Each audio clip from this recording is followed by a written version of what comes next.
Media agencies fall over themselves to focus on women, and only women, in all areas of life. There are 18 candidates vying to be the president, and Channel 4 News has been following the campaign of the only woman among them. And first woman speaker on the horizon. The House is because we're elected Democratic. No British woman has ever reached Formula One. Stoddart expects to be the first. And in India, as in the rest of the world, women are often among the lowest wage earners.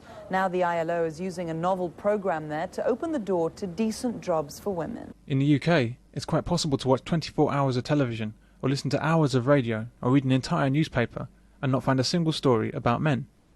In contrast, women receive massive coverage of their activities and issues, with heavy emphasis on the very fact that it's women under discussion. Jane, wonderful. Oh, there's Kira again. Let's have another look. Well, she does look lovely. The United Nations is also helping women in Zambia. But I also think women should have a right to choose, and they should have a right to control their body, and that they should have an alternative. An Afghan woman stands before a wall of men and tells them why she should be president. She says the 17 other presidential contenders, all of them men, just don't get it.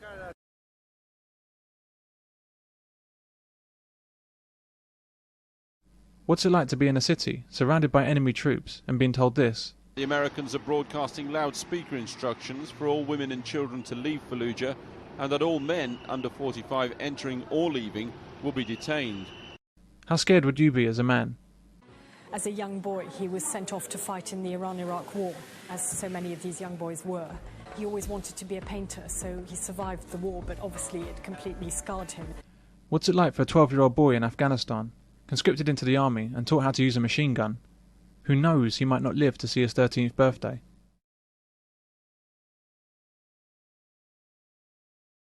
Well, all the women are dressed in black, head to toe, walking 5 feet behind the men. What are the pressures and obligations on Middle Eastern men to support a family or else be ostracised as a failure? We don't hear much about these stories of men, but here the BBC covers a hugely important issue of whether or not it's demeaning to women to be described as girls instead of women.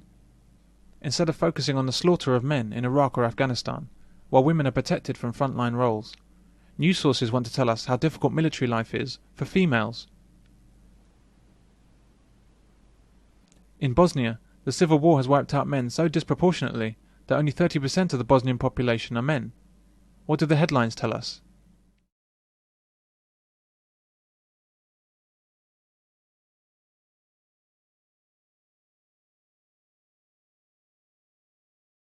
Neck, bruised knuckles. What killed her? Strangled, I think. Too bad, good-looking girl. Find ID? What does this mean? Too bad, good-looking girl. Her death is more tragic because she's pretty. When a man dies, no policeman would ever say, "Too bad, handsome guy." In our society, a man's life is only important if he does something worthwhile. Only a woman's life is important in itself.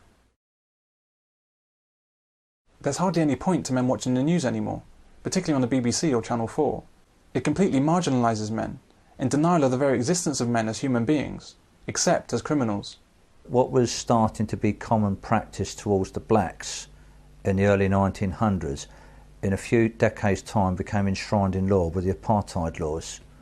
And if men aren't careful, what is happening now with practice against men could well be in 10 or 20 years' time be enshrined in law, so that men suddenly find they actually can't do certain things. In Austria, there's a law that compensates women on divorce if the husband never helped them with housework. In Germany, one party has proposed a criminal law that men must share housework equally. In Spain, marriage law is being rewritten to make it grounds for divorce if the man doesn't do a share of the housework. It's also grounds to deny him access to his children in the event of divorce. There's more stuff going on in Spain, quite a bit more. Yeah. One of the things is apparently not enough of the husbands do housework. Yeah. So they can do the garden and build the house and earn the money, but they're not doing enough dishwashing. And so they're going to put it as a grounds for divorce. If he doesn't do enough dishes. Yeah. Well, in Austria, I think they've passed a law, haven't they? They've actually passed a law in Austria. Oh, yeah.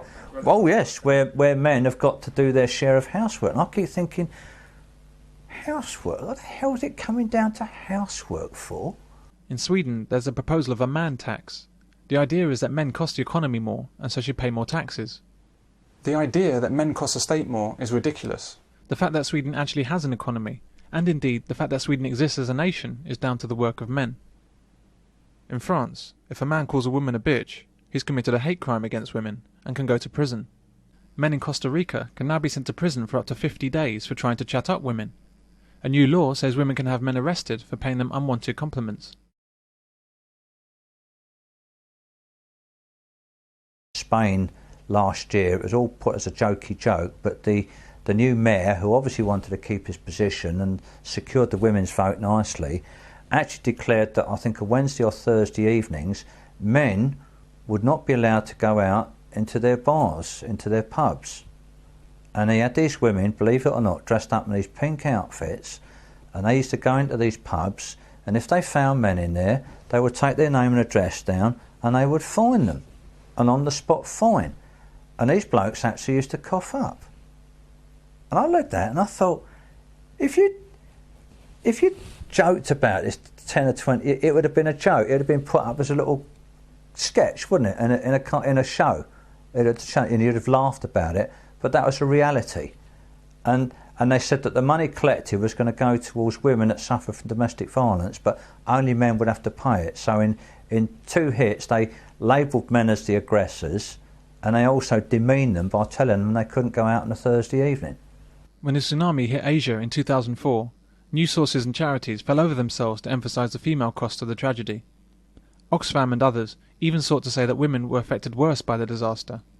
This is typical behaviour by charities in their efforts to extract donations. People care more about women. Rather than draw any attention to the scale of male deaths, or to the enormous numbers of men who risked their own lives to save survivors and who proceeded to reconstruct the area, the news instead wants to tell us that children were vulnerable to men in the resulting confusion. Orphanages are preparing themselves for a huge influx of children, but aid agencies are warning that paedophiles could try to exploit them. UNICEF's Director of Child Protection in Indonesia made this statement about the danger of male paedophiles based on nothing more than her own imagination. Here we're told of rescuers finding a baby, but the fact that all the rescuers are men goes unmentioned. Using sledgehammers and blowtorches, a team of rescuers tried to make a hole in the concrete rubble of a house buried under tons of mud. It seems that we much prefer to imagine crimes that men might do, instead of highlighting the heroism of men in front of our eyes. The misandry in the tsunami coverage is not isolated. It's a common occurrence. Following Hurricane Katrina, thousands of evacuees sheltered in a sports arena.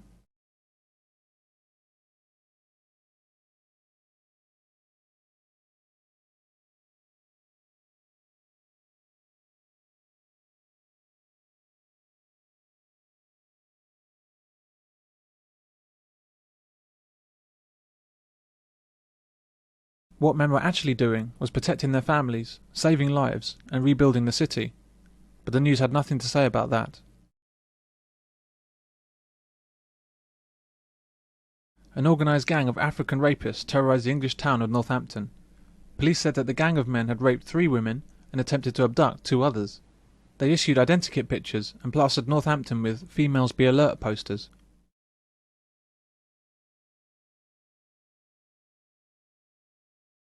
In all these stories, the assumption is that men turn into animals given the slightest chance. Women's accusations are taken at face value, no matter how outlandish.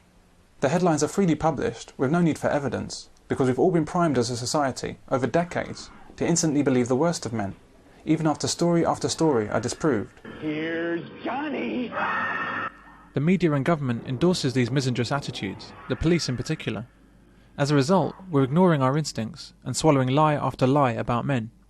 The modern and unspoken sense that all men are violent, abusive thugs, despite the reality of the men in every woman's life, or indeed man's life, their fathers, brothers, uncles, sons and lovers and friends.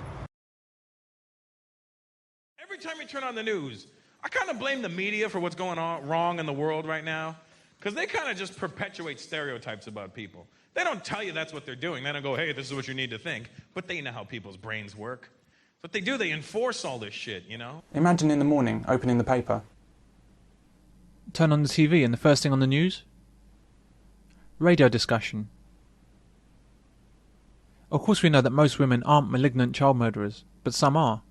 The question is, should those women be the only women we hear about on the news?